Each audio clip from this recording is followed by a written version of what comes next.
The Great Hall of the Galactic Council stretched across 3 kilometers of polished crystal floor. Thousands of alien delegates filled the seats, their bodies reflecting every shape evolution could create. Some floated in containment fields, others stood on multiple legs, and a few existed as clouds of glowing particles. At the center podium stood Dr. Minji, representing Earth. She felt their eyes on her. All of them. The weight of their contempt was almost physical. "Honorable delegates," Minji began, her voice amplified across the massive chamber. "Earth requests protected status under Article 12 of the Galactic Charter. Our colonies are vulnerable, and we seek the Council's guarantee of—" Laughter interrupted her. Not polite chuckling, but genuine, mocking laughter that echoed from 1,000 different species. Ambassador Chrysith of the Velkari Empire rose from his seat. The reptilian creature towered 3 meters tall, his scales gleaming under the chamber lights. "Protected status?" His voice dripped with amusement. "Tell me, human, why should the Council waste resources protecting a species that can barely defend itself?" Minji kept her face neutral. "Earth has been a Council member for 30 years. We have honored every agreement, paid every tax, and contributed to—" "You have 200 ships," Chrysith cut her off. 200. The Velkari Empire maintains 50,000 warships. The Thornate Collective has over 100,000. You are children playing with fusion drives, pretending to be a civilization. More laughter. Minji's hands clenched at her sides, but she forced herself to remain calm. This was not her first humiliation before the Council, and it would not be her last. Back on Earth, in the orbital defense station above North America, Captain Deho watched the broadcast with growing anger. The station's command center hummed with quiet activity, as officers monitored the Sol system's perimeter. It was routine work. Earth never faced real threats anymore. The galaxy had made it clear that humanity was too insignificant to bother with. "They're laughing at her," said Lieutenant June, standing beside Deho. The young officer's jaw was tight with anger. "They always do," Deho replied. He had served in Earth's defense fleet for 20 years, and in that time he had learned one truth. The galaxy saw humans as weak, and nothing would change their minds. Words meant nothing to species that measured strength in warship counts. On the Council broadcast, Minji was finishing her petition. "Earth requests protection because we believe in the Council's principles of justice," and the chamber erupted in more laughter. Chrysith's voice boomed over the noise. "Justice? The galaxy operates on strength human. Your species controls 7 colony worlds with a total population of 12 billion. You are a footnote in galactic history. The Council has more important matters than protecting emotional primitives who cannot protect themselves." The session ended with Minji's petition denied. As the broadcast cut off, Deho turned away from the screen. He had watched Earth's representatives get humiliated before the Council dozens of times. Each time he felt the same burning frustration. Humanity had reached the stars through determination and innovation, but none of that mattered to species who had been spacefaring for thousands of years. 3 days later, everything changed. The Thornate Collective was a hive mind species that controlled 6 star systems. Their ships moved with perfect coordination, each vessel a part of a single massive consciousness called the Queen Mind. They had always been neutral toward Earth, neither friendly nor hostile. That neutrality ended without warning. Deho was asleep when the alarms woke him. Red emergency lights flooded his quarters as the station's AI announced an urgent message from the colony world of New Sol. His heart hammered as he pulled on his uniform and ran to the command center. The message was already playing on every screen. The image showed a Thornate warrior, its crystalline body glowing with internal light, standing in what looked like a human school. Behind it, Deho could see terrified colonists on their knees, hands bound. "This world now belongs to the Thornate Collective," the warrior's translated voice said. "All human colonies in sectors 12, 15, and 18 have been annexed. Your people will serve the Queen Mind. Resistance will result in termination." The image changed to show massive Thornate fleets in orbit over 3 colony worlds: New Sol, New Busan, and Terra Nova. Over 2,000 colonists taken prisoner in a single coordinated strike. Then came the final message, broadcast directly to Earth. The Queen Mind's voice was unlike anything human. It resonated on multiple frequencies, ancient and utterly alien. "Humanity will surrender all territorial claims beyond your home system within 48 hours. You will submit to Thornate administration. This is not a negotiation. Comply or face eradication." The command center fell silent. Deho stared at the screen. his mind struggling to process what he was seeing. An act of war against Earth, the galaxy's weakest species. Within an hour, Earth's world government convened an emergency session. Admiral Hana, Supreme Commander of Earth's fleet, stood before the Council of National Leaders. Her face was carved from stone, showing no emotion, but Deho knew her well enough to see the fury in her eyes. "We have two options," Hana said without preamble. "We surrender and hope the Thornate treat our people well. Or we fight." "Fight?" President Kim looked stricken. "Admiral, they have over 100,000 ships. We have 200. That's not a fight. That's suicide." "Correct," Hana agreed. "If we fight, we will likely lose. Most of us will die. Earth itself may burn, but we will take thousands of them with us." The chamber erupted in argument. Some leaders advocated for immediate surrender. Others demanded revenge despite the odds.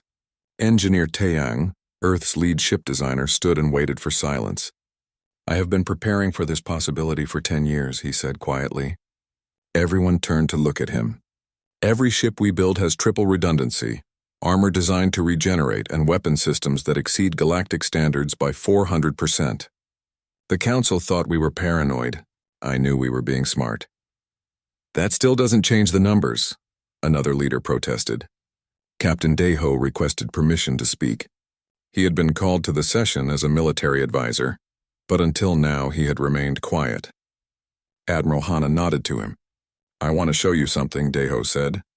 He pulled up a historical file on the chamber's main screen. "This is the Battle of Thermopylae.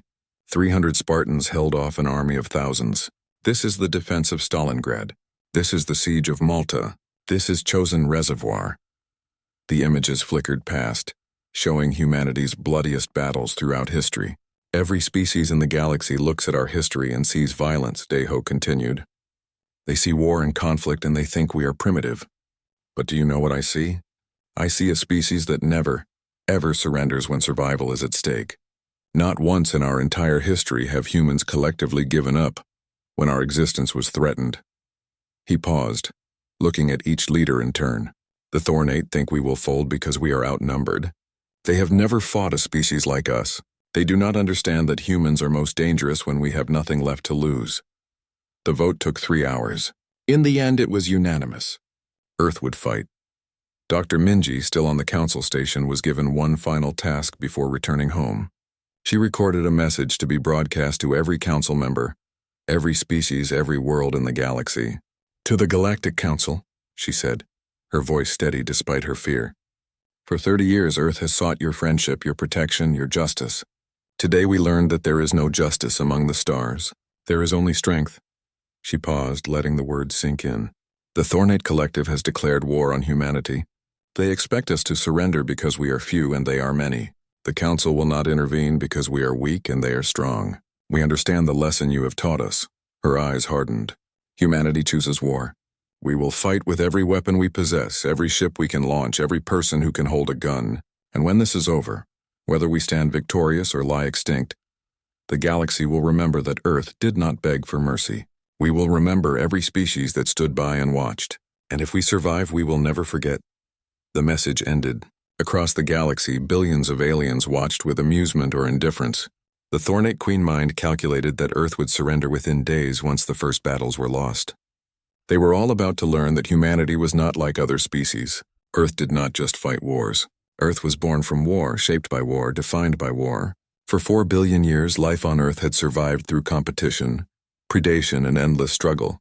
Humanity had clawed its way to the top of the food chain on a planet where everything tried to kill everything else. The galaxy was about to meet a predator species, and predators do not surrender. The Thornate fleet entered the Sol system like a wave of glittering death. 15,000 ships moving in perfect formation, each vessel connected to the Queen Mind's consciousness. Their crystalline hulls reflected the distant sun, creating a field of stars where none should exist. Captain Deho stood on the bridge of the Indomitable, watching the enemy approach on his tactical display. His ship was a frigate small by galactic standards with a crew of only 200. Around him, 36 other Earth vessels formed a defensive line near Mars orbit. 37 ships total, against 15,000. The odds were mathematically impossible. Everyone on the bridge knew it, but no one suggested retreat. "They're opening a channel," reported Communications Officer Yuna. Her voice was steady, professional. Daeho was proud of his crew. They were terrified, he could see it in their eyes, but they remained at their posts. "Put it through," Daeho ordered. The face that appeared on screen was not truly a face. The Thornate warrior's head was a cluster of crystalline formations that glowed with bioluminescent light. When it spoke, the translation came through mechanical and cold. "Human vessels. This is Fleet Commander Talth of the Thornate Collective. You are outnumbered 400 to 1. The Queen Mind offers mercy. Power down your weapons and prepare to be boarded. Your crews will be processed for integration into the collective. Resistance is illogical." Daeho took a breath. Behind him, he felt his crew waiting for his response. Across the fleet, thousands of human officers waited to hear what Earth's answer would be. "This is Captain Daeho of the United Earth ship Indomitable. My answer is no. If you want our surrender, you will have to kill every last one of us." He nodded to Yuna. "Lock weapons on their command ship." Talth's crystalline form seemed to shimmer with something like confusion. "You understand you will all die?" "We understand," Daeho replied. "Do you understand that you will die with us?" He cut the transmission and turned to his crew.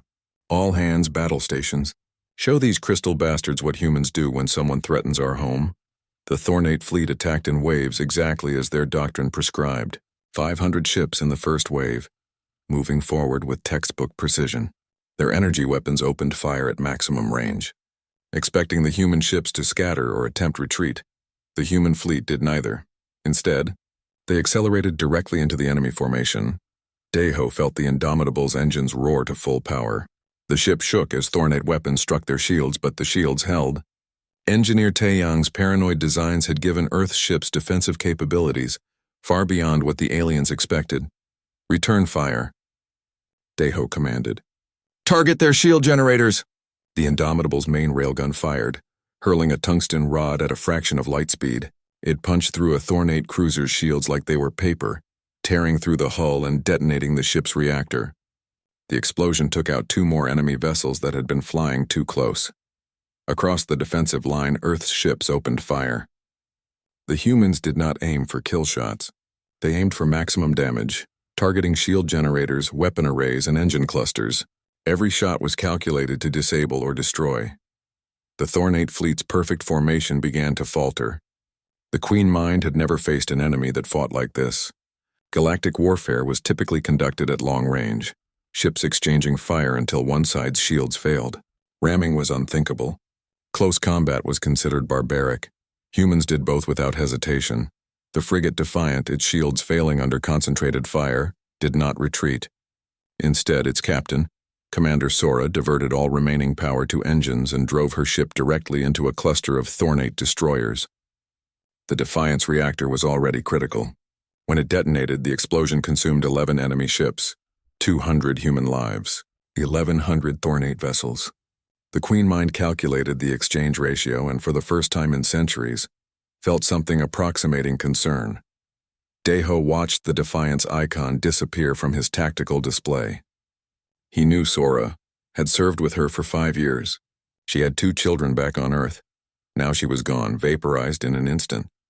He pushed the grief down. There would be time to mourn later. If there was a later, engineering status report, he barked. Main shields at 40%, came the reply from below decks. Hull breaches on decks 3 and 7. Main railgun is overheating but still functional. Keep firing until it melts, Daeho ordered. The battle evolved into chaos. The Thornate fleet, designed for coordinated assault, found itself fighting an enemy that used every dirty trick imaginable. Human ships would pretend to retreat, then reverse thrust and fire at point-blank range. They would hide in the debris of destroyed vessels, then emerge to ambush passing Thornate ships. They would sacrifice shield power for weapon power, trading defense for the ability to kill one more enemy. The Queen Mind sent in the second wave. 3,000 ships this time. The human fleet was down to 29 vessels. Mathematically, the battle should have been over in minutes. It was not. The Indomitable lost its main railgun when the barrel finally overheated and warped. Daeho did not hesitate. All power to engines. Helm ramming course on that dreadnought, sir? The helmsman looked back in shock. You heard me. Ramming course. The Indomitable accelerated, its damaged hull screaming in protest. Thornate weapons hammered the frigate's failing shields. But momentum carried the ship forward. Daeho's vessel struck the Thornate dreadnought amidships, the impact tearing both ships apart. But Daeho had planned for this. In the seconds before impact, he had ordered all crew to the escape pods. As the Indomitable died, 200 pods launched from its disintegrating hull. The Thornate ships ignored the pods, focusing on the remaining human warships. This was their fatal mistake. Each escape pod carried a full combat squad in powered armor.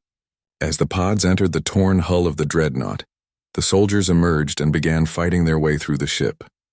The Thornate warriors were larger and stronger than humans, but they had never fought an enemy trained in close-quarters combat. Daeho led his squad through the crystalline corridors, firing armor-piercing rounds that shattered Thornate bodies. The aliens fought with energy blades and plasma weapons, but they fought as individuals. Humans fought as units, covering each other, using tactics refined through thousands of years of ground warfare. Within an hour, Daeho's squad had captured the dreadnought's bridge. Within 2 hours, human soldiers had taken control of the ship's weapons and turned them on the Thornate fleet.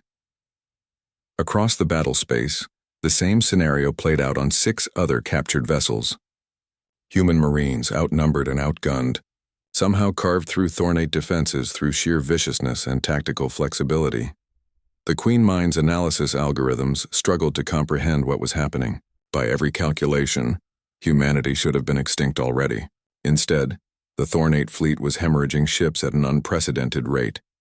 After 6 hours of continuous combat, the Thornate fleet commander made a decision that shocked the galaxy. Fleet Commander Talth ordered a retreat. Of the 15,000 ships that had entered the Sol system, 7,000 were destroyed. Another 4,000 were too damaged to continue fighting. The Thornate Collective had lost more vessels in one battle than in the previous century of warfare. Earth's fleet was in ruins. Of the original 37 ships, only 5 remained functional. 143 ships total had participated in the defense when reserve vessels joined the fight. All but 12 were destroyed or crippled, but the Sol system remained in human hands. Admiral Hana, watching from Earth's orbital command, felt tears on her face for the first time in decades. Thousands of her people were dead, but they had won. The broadcast of the battle reached the Galactic Council within hours.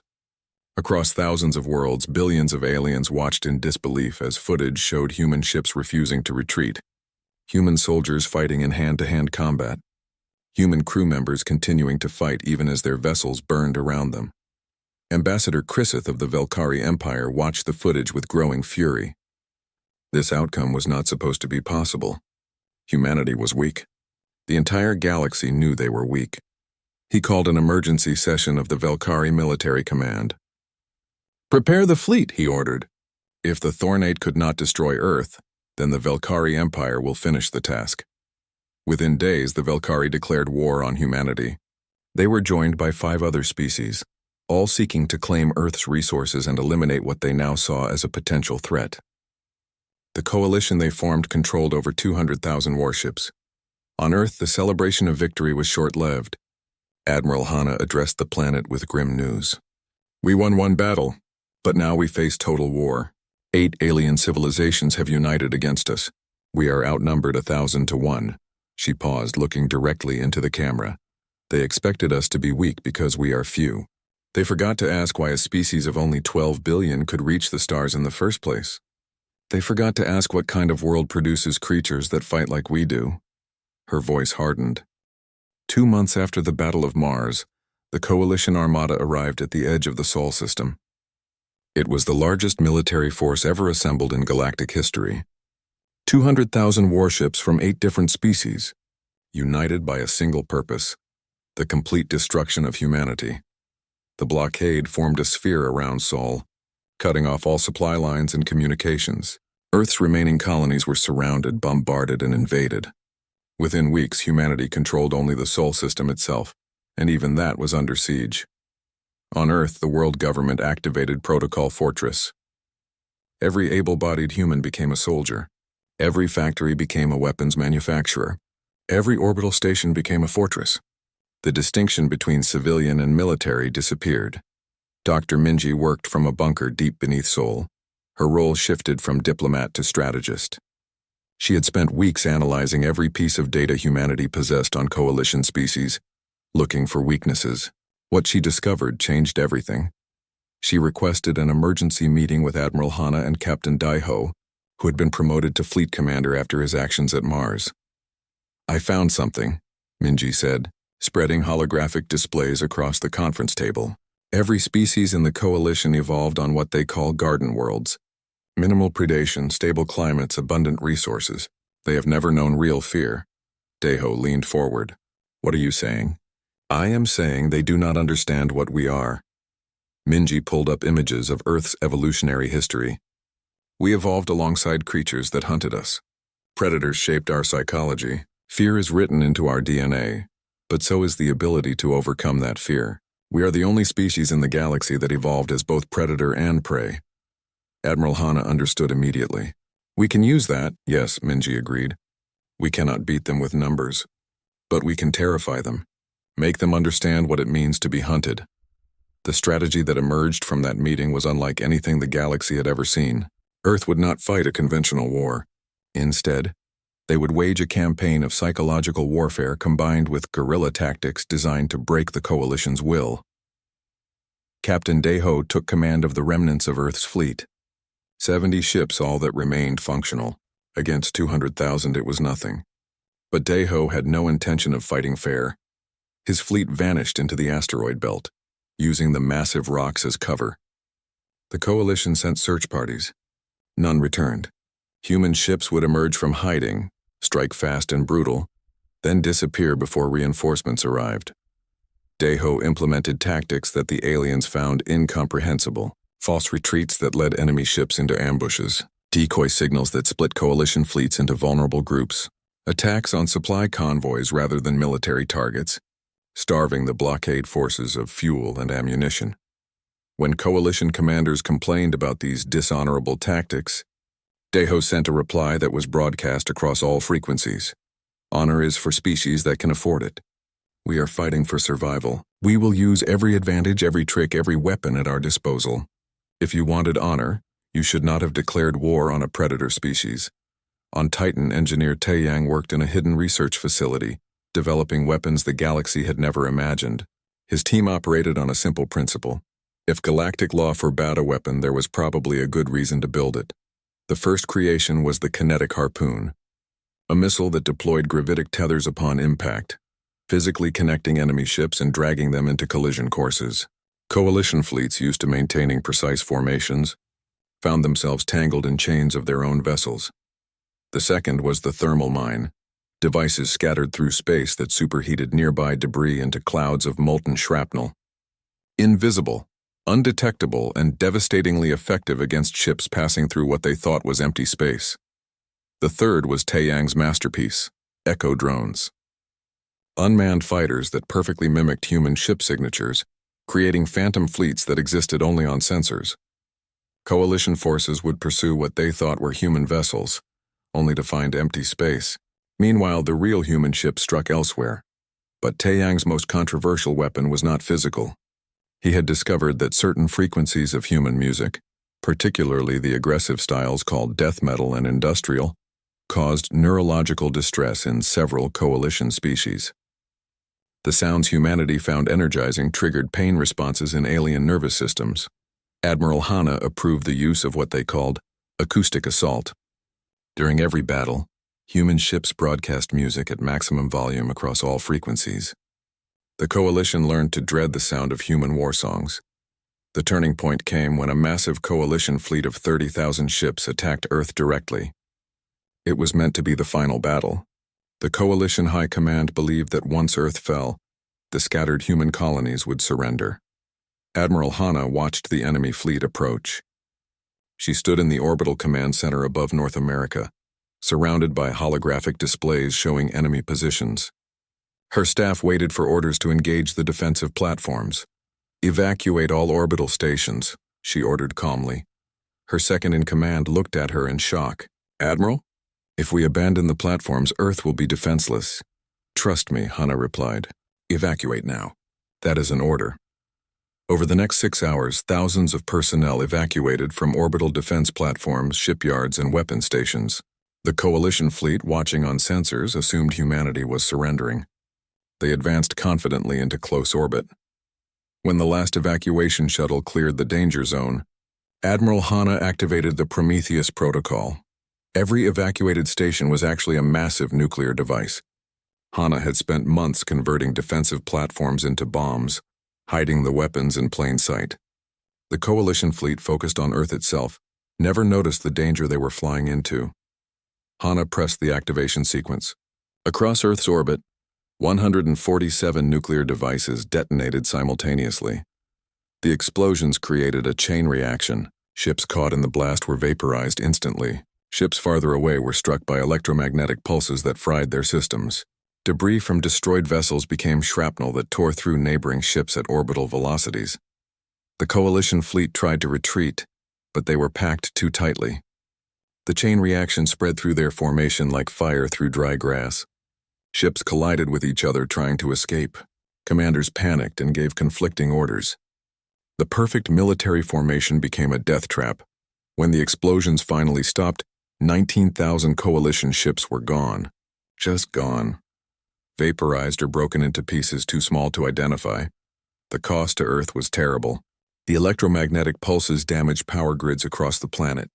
The explosions altered Earth's orbital debris field, making space travel dangerous for years to come. The atmospheric shockwave killed millions in coastal regions. But the Coalition's offensive was broken. The remaining ships retreated in disorder. Their commanders shocked that humans would sacrifice so much to achieve victory. From the ruins of the Orbital Command Center, now operating on emergency power, Dr. Minji broadcast a message to the galaxy. She sat before the camera, her face streaked with dust and dried blood from a minor injury. Behind her, the Earth could be seen through a cracked viewport, scarred but alive. "People of the galaxy," she began, "you declared war on humanity expecting quick victory. You calculated our fleet strength, our population, our industrial capacity, and you decided we were weak." She leaned forward, her eyes hard. "You forgot to ask what kind of species survives on a death world. Earth is a planet where 99% of all species that ever lived went extinct. We are the descendants of the 1% that survived. We evolved in a world where everything tried to kill us. Predators, diseases, climate changes, cosmic impacts, and we survived it all." Her voice rose. "You think you understand warfare because you have fought territorial disputes and resource conflicts. You have never fought an extinction war. You have never faced an enemy that will sacrifice anything, destroy anything, burn their own home to ash if it means survival. You are learning now what that means." She stood, the camera following her. "We are the Void Hunters. We are the Death World's children. We are the species that fought its way to the top of the food chain through 4 billion years of violence. You wanted to see us fight? This is just the beginning." The broadcast ended. Across the galaxy, the reaction was mixed. Some species began to question the wisdom of continuing the war. Others doubled down, determined to eliminate what they now saw as a genuine threat. The Velkari Empire refused to back down. Ambassador Chrysith declared that Velkari honor demanded total victory or total annihilation. He committed the full strength of the Velkari military to the Coalition cause. But something had changed. Other Coalition members began to withdraw their fleets. The smaller species, seeing the devastation at Earth, decided that their survival was more important than conquest. Within weeks, the Coalition had lost a third of its ships to desertion and withdrawal. The Thornate Collective, still recovering from their losses at Mars, requested a ceasefire. They offered to return human prisoners and pay. Captain Deho stood on the bridge of his new flagship, the Retribution. The ship was larger than the old Indomitable, built from salvaged Coalition vessels and Earth technology. 400 ships followed in formation behind him, the largest offensive fleet humanity had ever assembled. Their destination was the Velkari home system, heart of the empire that had orchestrated Earth's destruction. The journey would take 3 weeks through hyperspace. Deho used that time to train his crews in the new style of warfare they would employ. Dr. Minji traveled with the fleet as psychological operations commander. She had spent months developing tactics specifically designed to terrify the Velkari and their allies. Her methods were unconventional, but after the success at Earth's orbital defense, no one questioned her anymore. "The Velkari are a warrior culture," Minji explained in a briefing to fleet commanders. They value honor, strength, and glory in battle. We are going to use that against them. She activated a holographic display showing Velkhari psychology profiles. They expect enemies to fight with honor. They expect clean battles with clear winners. We are going to give them chaos, fear, and the realization that they are prey. The first element of Minji's plan was music. Human warships would broadcast death metal, industrial noise, and the most aggressive sounds Earth had ever created. For the Velkhari, whose hearing was far more sensitive than humans, these sounds would be physically painful. The second element was visual. Every human ship was painted with imagery from Earth's most violent mythology. Skulls, demons, predators with bared fangs. The goal was to create an image of humans as monsters from nightmares. The third element was the most controversial. When the fleet captured enemy vessels, they would send the crews back to their own forces unharmed, but with detailed descriptions of how easily humans had defeated them. The goal was to spread fear through the enemy ranks. We are not here to commit genocide, Minji emphasized. We are here to break their will to fight. Fear is more effective than death. 3 weeks later, the human fleet emerged from hyperspace at the edge of Velkhari territory. The border systems were defended by approximately 8,000 warships, a force that would have terrified any other species. Dae-ho opened communications to the Velkhari commander. The reptilian alien's face appeared on screen, scales gleaming with what looked like confidence. Human vessels, you are outnumbered 20 to 1. Surrender now and you will be treated with... Dae-ho cut him off. No. The single word hung in space for a moment. Then every human ship opened fire simultaneously, while broadcasting the loudest, most aggressive music in their databases. The Velkhari had never experienced anything like it. The sound waves, transmitted through their communication systems, caused immediate neurological distress. Warriors collapsed at their stations, clutching their heads in pain. Ship systems went into alert status as crews became incapacitated. Through the chaos, human ships struck with surgical precision. They did not aim to destroy. Instead, they targeted weapon systems, engines, and shield generators. Within an hour, 6,000 Velkhari ships were disabled but intact, their crews alive but defeated. The remaining Velkhari vessels retreated in disorder, broadcasting warnings about the demon ships that attacked with weapons of sound and nightmare imagery. Dae-ho ordered boarding parties to secure the disabled vessels. Human marines moved through the Velkhari ships, stunning resistance with non-lethal weapons when possible. The goal was not to kill, but to capture and release. Within days, 3,000 Velkhari warriors had been processed and sent back to their own forces in escape pods. Each one carried the same message. Humanity was not interested in honorable battle. Humanity fought to win, using every psychological and tactical advantage available. The effect on Velkhari morale was devastating. Warriors who prided themselves on courage in battle now faced an enemy that did not care about honor or glory. They faced humans, and humans fought like the universe itself was trying to kill them. The human fleet pushed deeper into Velkhari space. System after system fell to the same tactics. Loud music, terrifying imagery, precise strikes that disabled rather than destroyed. Always captured crews were released to spread fear among their comrades. Engineer Tai Yang, working from the fleet's mobile shipyard, continued developing new weapons. His latest creation was the Genesis virus, a piece of malicious code that could infiltrate alien computer systems and rewrite their core functions. The virus was non-lethal, but devastating. It would turn a warship's weapons offline, disable its engines, and lock down life support to minimum levels. A ship infected with Genesis would be helpless, its crew alive but unable to fight. Admiral Hana, receiving reports from Dae-ho's fleet, called an emergency meeting of Earth's leadership.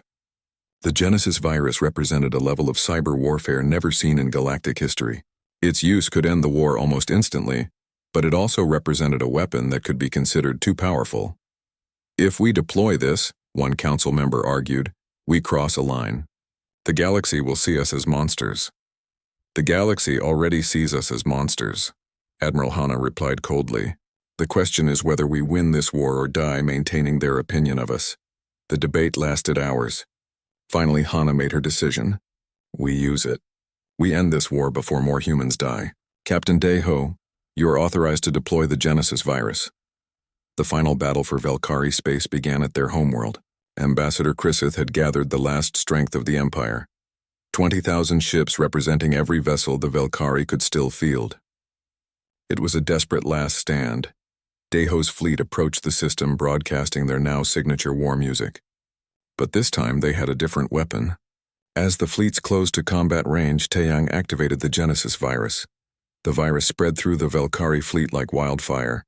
It jumped from ship to ship through their communication networks, their targeting systems, even their emergency channels. Within minutes, 10,000 Velkari warships went dark, their systems locked down by code they could not break. The remaining vessels fought desperately, but they were outnumbered now. Human ships, joined by allied vessels from species that had defected from the coalition, swarmed the Velkari defenders. The battle lasted 3 days. Not because the fighting was fierce, but because Deho insisted on giving every enemy ship a chance to surrender. He would not allow his forces to commit unnecessary slaughter. On the final day, human marines boarded the Velkari flagship. They fought through corridors decorated with trophies from 1,000 victories, past warriors who fought with desperate courage.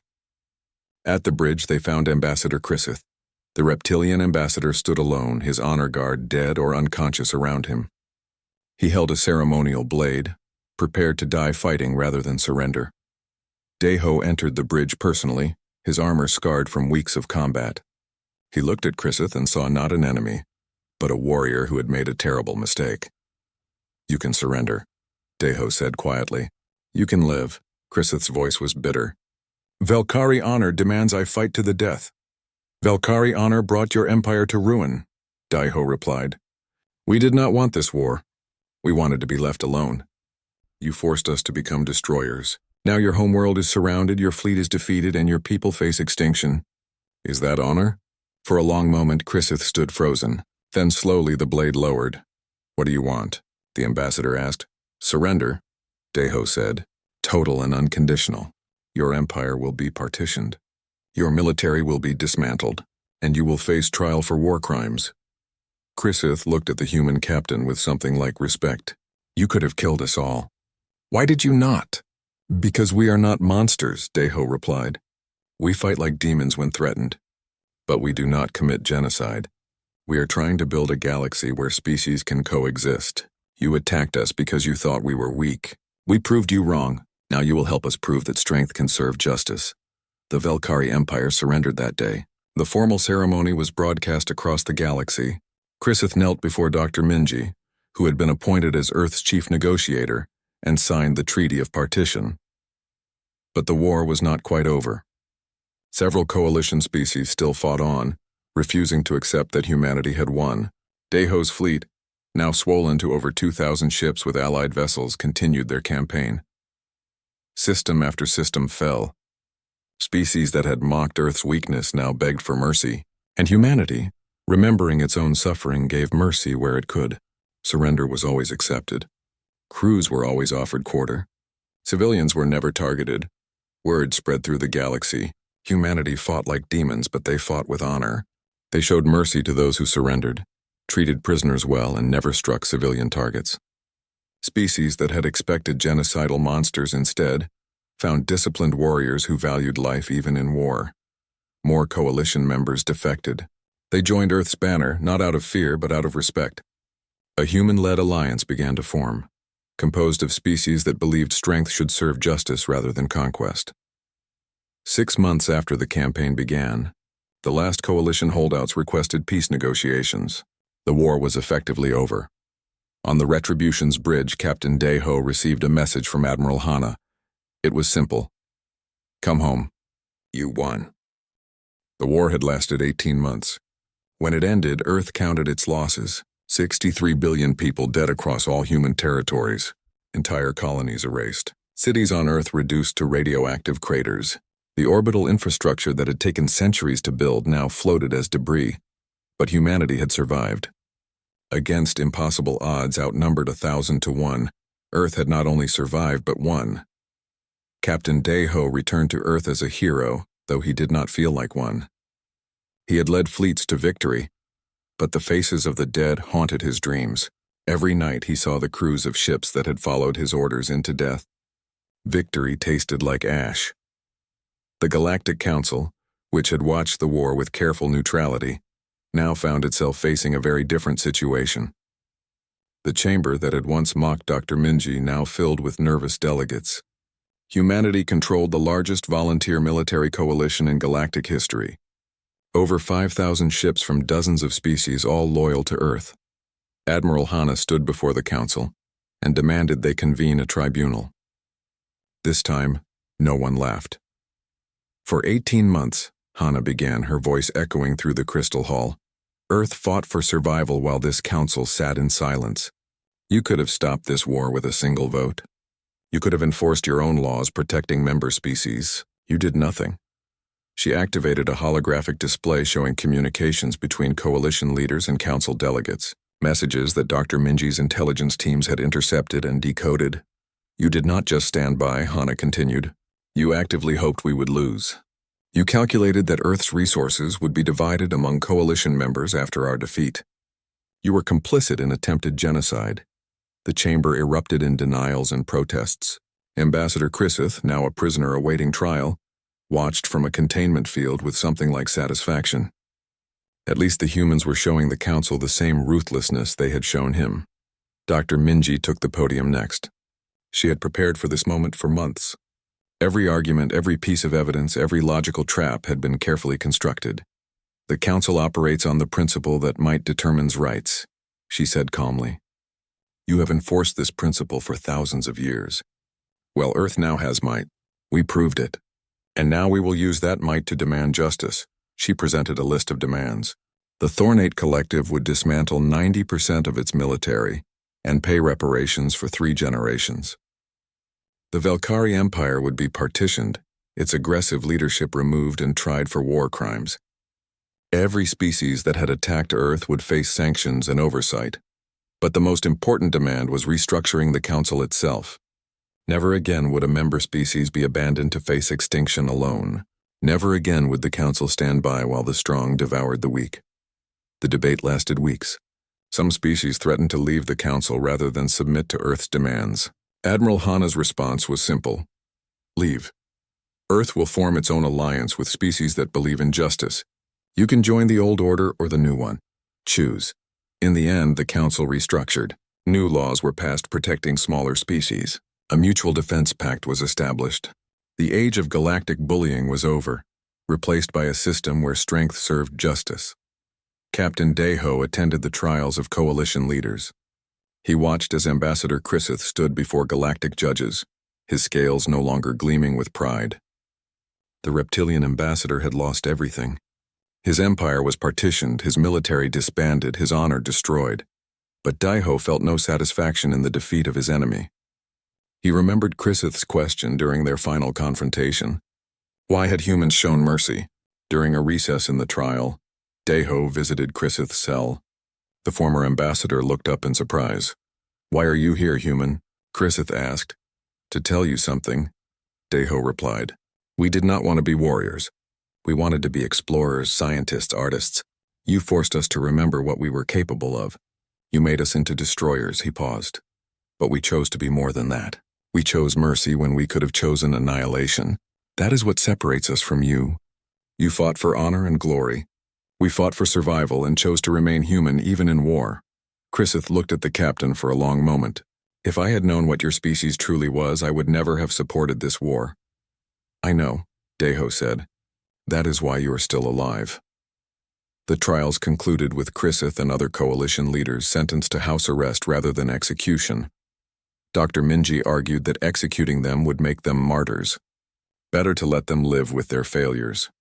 With the political restructuring complete, Earth turned to reconstruction.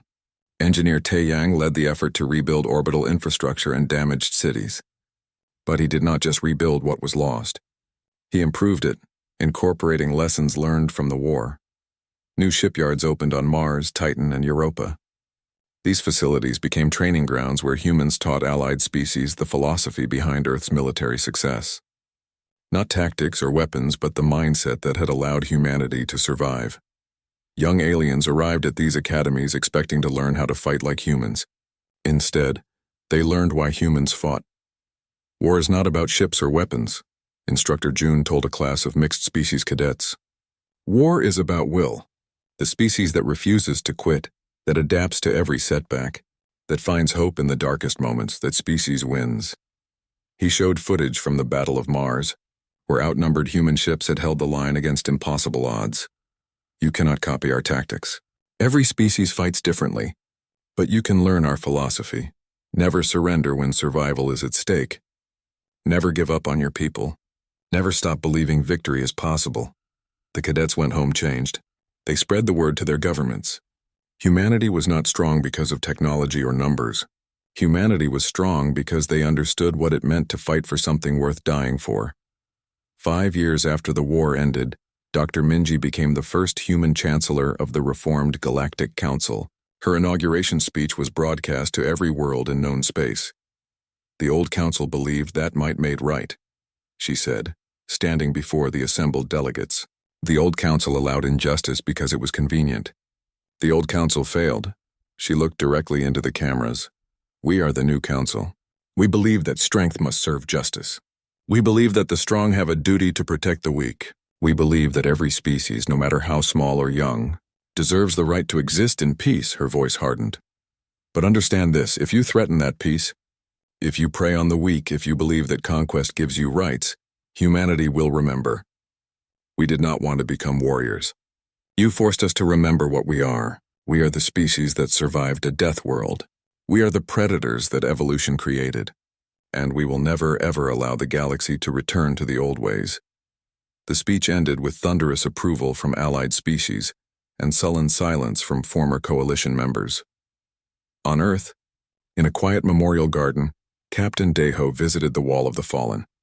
Millions of names were carved into black stone, each one a human who had died defending their species.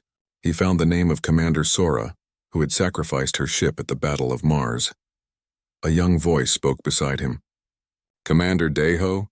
He turned to see an alien child, no more than 8 years old in human terms. The child's species had been part of the coalition, but had defected to join Earth's alliance, yes? Deho asked gently. My teacher says humans are the strongest species in the galaxy. Is that true? Deho knelt down to the child's level. No, we are not the strongest. There are species with more ships, bigger weapons, older civilizations. The child looked confused. Then why did you win? Because we understood something the others did not, Deho explained. We understood that our existence is not negotiable. When someone tries to take away your right to exist, you fight with everything you have. You never surrender. You never give up. And you never ever forget why you are fighting. The child nodded slowly.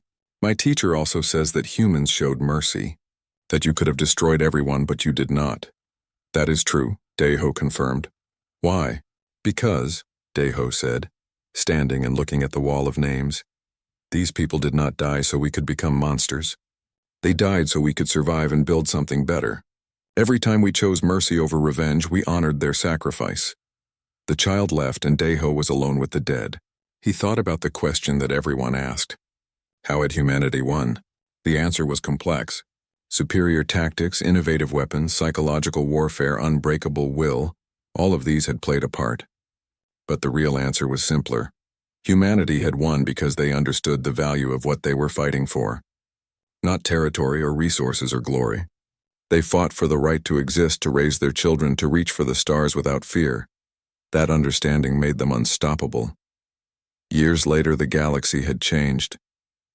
A new law was broadcast on every civilized frequency, written by Dr. Minji and Admiral Hana. It became known as the Terran Doctrine. Let it be known across all stars. Humanity sought only peace. When denied peace, we made war. When threatened with extinction, we taught the galaxy that some species cannot be conquered, only awakened. Earth is now and forever shall be under the protection of those who learned this lesson.